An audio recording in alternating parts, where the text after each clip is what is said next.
Ladies and gentlemen, to induct Christopher Klein, please welcome the writer of Mulan and Lilo and Stitch and the writer and co-director of How to Train Your Dragon, Mr. Dean Deblois.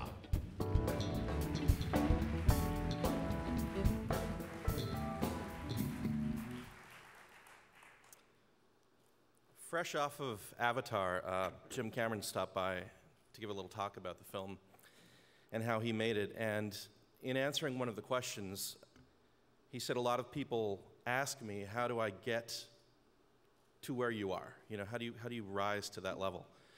And he has an answer that I think not only applies to Chris, but I think applies to everybody here at Full Sail as well, which is, he said, don't look at us. Don't look at the people that have kind of made it as far as we are, the veterans.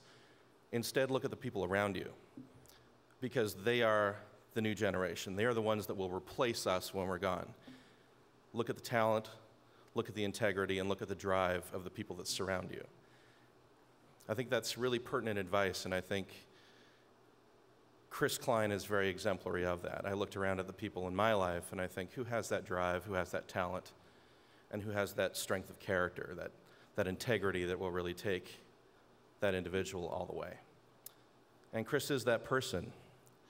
To start with talent, he comes from a very musical family, a very artistic family, and as such, he's multifaceted with his abilities. He's a very talented singer-songwriter, talented writer, passion for film, and that multitude of interests is what really brought him here to Full Sail. As you heard in the video, he came here to be a recording engineer, and then upon seeing Toy Story, found himself grabbed by the potential of that. And he was actually in the fledgling, I think the second class of the digital media program here. But he followed that dream. And that's really where the second part of this comes into, is that drive is so important. It's one thing to have the talent, but it really means nothing unless you know how to apply it. And he certainly knew how to apply it. I met Chris shortly after he graduated from the program here and had moved to Los Angeles. And he was working for a lesser-known, smaller house, but really cutting his chops and getting that experience. And from day one, he told me, I want to work at Pixar. And I thought, well, that's a pretty lofty dream. I mean, those guys are very selective.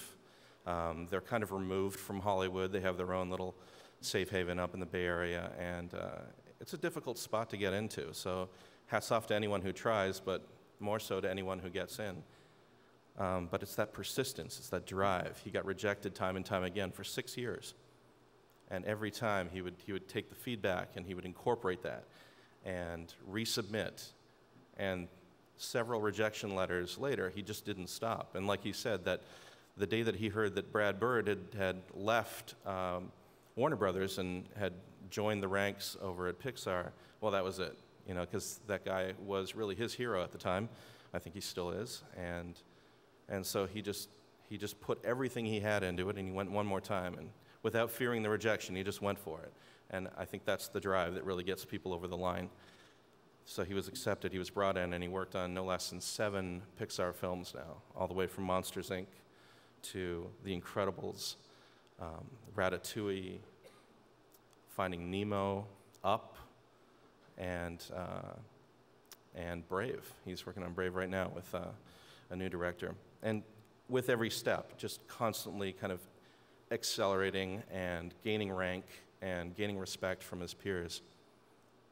And that's really the third part of this, is character, strength of character. There are a lot of people in this industry who gather and harbor the information because of this sort of perceived nervousness that someone might take your job. And it's truly the inspirational ones that understand that you're supported best by the people around you.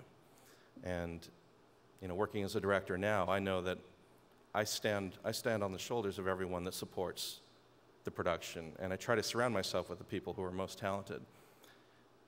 So Chris knows this. He knows this, and as such, he's garnered the respect of every peer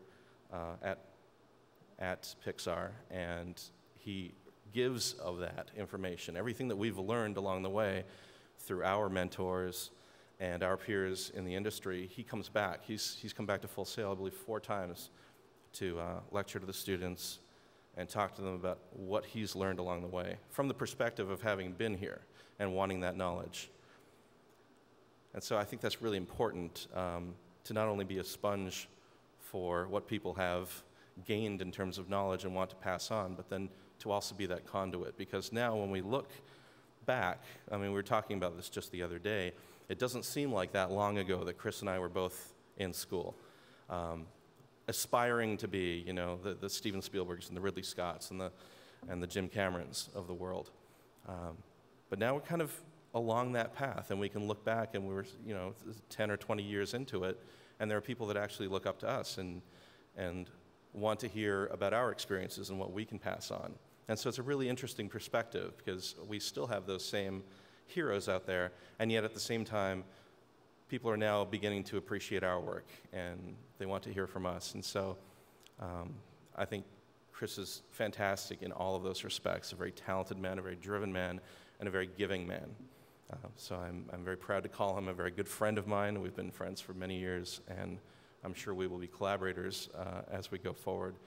We're only grazing the surface, and I know he has so much more to do with his life on all creative fronts. So please join me in welcoming 2010 inductee, Chris Klein.